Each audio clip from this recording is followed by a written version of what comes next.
ব্যায়াম শুরু করবেন ভাবছেন, আচ্ছা আমার সাথে আজকের এই রুটিনটা একটু করে ফেলুন তো। যা যা করব আপনি 2 সেট করে করবেন। পজ করে করতে পারেন, দেখে নিন। প্রথমে 1 নম্বর আমি আঙুল দিয়ে দেখিয়ে দিচ্ছি, আসলে ভয়েসটা একটু পরে দিয়েছি। যাই হোক, প্রথমে পদ্মাসনে ভ্রস্ত্রিকা করুন তো। পদ্মাসনে এইভাবে বসতে হয়, হ্যাঁ। পা দুটো একটার ওপর থাকবে, এতে কিনা সিদ্ধা মানে সিদ্ধ পুরুষ যারা, তারা কিন্তু এই আসনে জোর দিয়েছেন। যাই হোক, কোনো একটা আসনে কমফোর্টেবলি বসবেন। বলছি একদম টান টান করে রাখবেন না, বুকটা নর্মাল রাখুন, ন্যাচারাল রাখুন। হাতটা জ্ঞান মুদ্রায় রাখুন, অর্থাৎ তর্জনী এবং বৃদ্ধাঙ্গুলি একটার সাথে আরেকটা স্পর্শ করে রাখুন। সোজাভাবে বসুন, চোখ বুজে থাকতে পারেন, অসুবিধে নেই। কী করবেন, ধীরে ধীরে শ্বাস নিন, লম্বা হবে এবং ছাড়ুন। দেখবেন এই শ্বাস নেওয়ার অভ্যাসটাও আমাদের মধ্যে নেই। লম্বা শ্বাস নিন, ছাড়ুন, শরীরকে একটু রিল্যাক্স হতে দিন। এই আসনটা আপনি যখন সকালে বসবেন বা সন্ধে সারা কাজ সেরে এসে বসবেন না, আপনার মধ্যে একটা শান্তি ভাব আনবার জন্য অস্থিরতা কাটাতে কিন্তু সাহায্য করবে। স্পাইনটাকে সোজা রাখুন, ধীরে ধীরে শ্বাস নিন, ছেড়ে দিন। আজকের এই পুরো প্যাকেজটা কিন্তু স্পেশাল, আমি সব দিন করার জন্য এটা দিচ্ছি না। এটা কিন্তু খুব নর্মালি খুবই হালকা একটা ব্যায়ামের প্যাকেজ, আমার সাথে করে ফেলুন। পদ্মাসনে বসুন, ভস্ত্রিকা কিছুক্ষণের জন্য করুন। আমি এখানে 1 থেকে 1.5 মিনিট মাত্র দেখিয়েছি, আপনি কিন্তু 2 থেকে 3 মিনিট করতে পারেন। ভস্ত্রিকা করবার সময় আপনি 1 থেকে 100 বার গুনুন। এরপর চলে আসুন বজ্রাসন। বজ্রাসন সাধারণত খাওয়ার পর করার কথা বলি। আমি বলেছি এই প্যাকেজটা আজকে একটু স্পেশাল। তো বজ্রাসনে বসুন, খানিকক্ষণ অবশ্যই বসুন। বজ্রাসনে কিন্তু একই রকমভাবে হাঁটুর প্রবলেম থাকলে কিন্তু বজ্রাসন করতে পারবেন না, আগেই বলে দিই। এইভাবে পা মুড়ে বসাটা আমি নিষেধই করে থাকি। বসতে পারবেন না যদি হাঁটুতে আপনার ব্যথা থাকে। যাই হোক, কিছুক্ষণ বসুন। একই রকমভাবে বজ্রাসনে বসেও আপনি শ্বাসকার্য চালিয়ে যান। কেমন না, বুক ভরে। মনে রাখবেন, দৈনন্দিন কাজের ক্ষেত্রে আমরা কিন্তু বুক ভরে শ্বাস নিতে ভুলে যাই। আমরা শ্বাসকে লম্বা করি না। যত ট্রেস থাকুক, যাই থাকুক না কেন, যখন আপনি লম্বা শ্বাস নেবেন, তখন আপনি ফিল করতে পারবেন যে আপনি অনেকটা কন্ট্রোল করতে পারছেন নিজের ইমোশনকে, নিজের সব কিছুটা, চিন্তার রাশি আপনার মগজকে যখন একদম জড়িয়ে দিচ্ছে, তখন লম্বা শ্বাস নিন। এরপর করুন উচ্ছ্বাসন। এইভাবে করুন তো। আপনার যদি হাই প্রেশার না থাকে, আপনি করতে পারেন, এইভাবে করুন। যদি আপনার হাই প্রেশার না থাকে, আপনি অবশ্যই করতে পারেন এই উচ্ছ্বাসন। আপনার যদি কোমরের কোনো ম্যাসিভ প্রবলেম না থাকে, আপনি অবশ্যই করতে পারেন।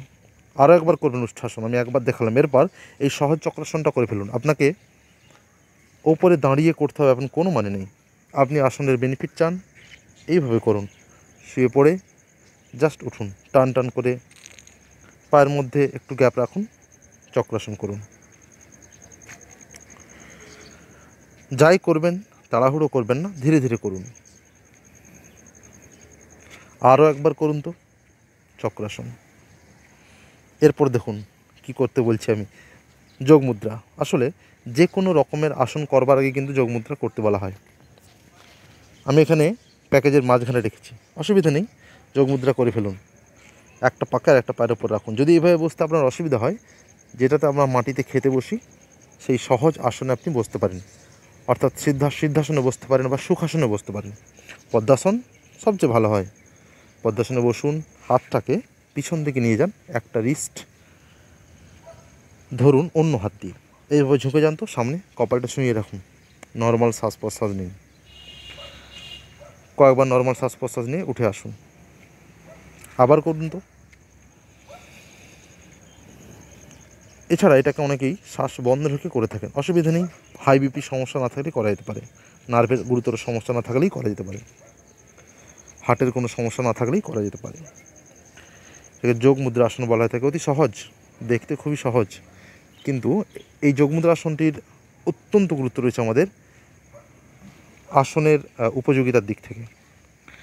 এবার দেখুন কী করছি, উৎকটাসন করব। এই দেখুন চেয়ার পোজ। এক্ষেত্রে যেটা মনে রাখতে হবে সেটা হচ্ছে কোমর থেকে ঘাড় পর্যন্ত তার স্পাইনটা কিন্তু সোজা রাখতে হবে। এটা 2 থেকে 3 বার করুন তো। স্টে করুন ওখানে, 1 থেকে 30 গুনুন, উঠে পড়ুন। আবার করুন, উঠে পড়ুন। এটা একটা সেট হলো। আমি পুরো সেটটা দুবার করতে বলেছি, তাহলে প্রত্যেকটা আসন দুবার করে, পুরো সেটটা দুবার। খাতায় লিখে নিন পরপর কী কী আসনগুলো বললাম, এগুলো করবেন মাঝে মাঝে। আসনও যখন করবেন, আপনাকে যখন কোনো যোগা টিচার আপনার সক্ষমতা অনুযায়ী বা আপনি কি চাচ্ছেন সেই অনুযায়ী আপনাকে এখন যোগা প্রেসক্রাইব করবেন, অবশ্যই সেটা আপনি ফলো করবেন এবং মাঝে মাঝে কিন্তু একটু অন্যরকম আসন করার চেষ্টা করবেন। আজকে কিন্তু এই অন্য রকম কিছু সহজ আসনের কম্বিনেশন নিয়ে এসেছি। ত্রিকোণাসন করে ফেলুন এইভাবে, এই ত্রিকোণাসন, এটা কিন্তু আসন। এক্ষেত্রে মনে রাখতে হবে পেটটা সামনে এগিয়ে দেবেন না, সাইড দিয়ে বেন্ড করবেন। যেদিকের হাত সেদিকের পাটাই ছোঁয়ানোর চেষ্টা করবেন। এই হচ্ছে ত্রিকোণাসন, নর্মাল।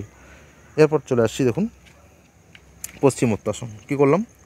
পশ্চিমোত্তাসনে এইভাবে, এটা অনেকভাবে করে থাকেন, এইভাবে করুন। জাস্ট সামনে পাটা এলিয়ে দিন, সাইড দিয়ে হাত তুলে সামনে ঝুঁকে যান, ধরার চেষ্টা করুন। শ্বাস ছাড়তে ছাড়তে ঝুঁকে যাবেন। বসে থাকার পর এইভাবে শ্বাস ছাড়তে ঝুঁকুন, ওখানে গিয়ে নর্মাল শ্বাস কার্য চালান। পশ্চিমোত্তাসন পেটের জন্য খুবই ভালো, পায়ের পেশির জন্য খুবই ভালো, আপনার স্পাইনকে সুস্থ রাখে। এই পশ্চিমোত্তাসন অত্যন্ত গুরুত্বপূর্ণ আসন, করে ফেলুন। এটা কিন্তু দুবার অবশ্যই করতে হবে।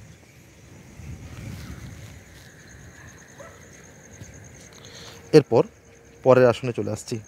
কি করব? এবার কিন্তু মোটামুটিভাবে একটু পদ্মাসনে বসে ধ্যান করব, বা এটাকে আপনি শবাসনের প্রস্তুতিও বলতে পারেন। একটু ধ্যান করব। কি করব? ধ্যানে লম্বা লম্বা শ্বাস নেব, কিন্তু ধীরে ধীরে নেব। চোখ বন্ধ করতে পারেন, চোখ চেয়েও রাখতে পারেন, চোখ বন্ধ করলে ভালো হয়। লম্বা শ্বাস নেব আর ছাড়ব, অর্থাৎ এখানে শ্বাসের গতিবেগ বা প্রকৃতি একটু ধীর হবে এবং অনেক নরম হবে, অর্থাৎ শ্বাস অত্যন্ত মৃদুভাবে নেব। তো এইভাবে শবাসনের প্রস্তুতি। শবাসনে মন শান্ত হয়, শবাসনে শরীর শান্ত হয়।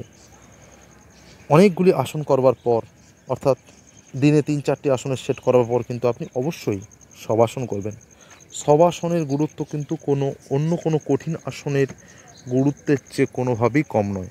তাই শবাসনকে এড়িয়ে যাবেন না। অনেকেই শবাসন স্কিপ করে থাকেন, চটজলদি কয়েকটি আসন করে কিন্তু বেরিয়ে যান। এটা কিন্তু অত্যন্ত ক্ষতিকর। এটা ঠিক অনেকটাই ভরপেট খাবারের পর বিশ্রাম না করেই কোথাও দৌড়ে চলে যাওয়া। শবাসনটা কিন্তু তেমনই হয়ে যাবে। এমন ভুলেও করবেন না বন্ধু।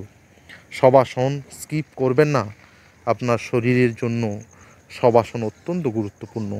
যে শরীরকে আপনি কসরত করে ঘাম ঝরিয়ে, যে শরীরকে আপনি এতক্ষণ ধরে বেন্ড করলেন, কষ্ট দিলেন, আনন্দ দিলেন, সেই শরীরকে আবার নিজের অবস্থানে ফিরে নিয়ে যান। শরীরকে বুঝতে দিন যে তোমার কসরতের প্রক্রিয়া শেষ হয়েছে, এবার তুমি নিজেকে নর্মাল করে নাও। আবার দৌড়ঝাঁপ ভরা জীবনে তোমাকে স্বাগত জানানো হবে। অতএব শরীরকে আপনি বুঝতে দিন, শরীরকে অটো টিউন হতে সময় দিন। তাই জন্যই কিন্তু শবাসন। শরীর মনকে সংযোগ করুন, আবার আলাদা করুন। এই শবাসনের মাধ্যমেই কীভাবে ধ্যান হয় আমি পরের ভিডিওতে দেখাবো। তো আজকের এই ব্যতিক্রমী আসনের সিরিজে ধন্যবাদ। পাশে থাকুন।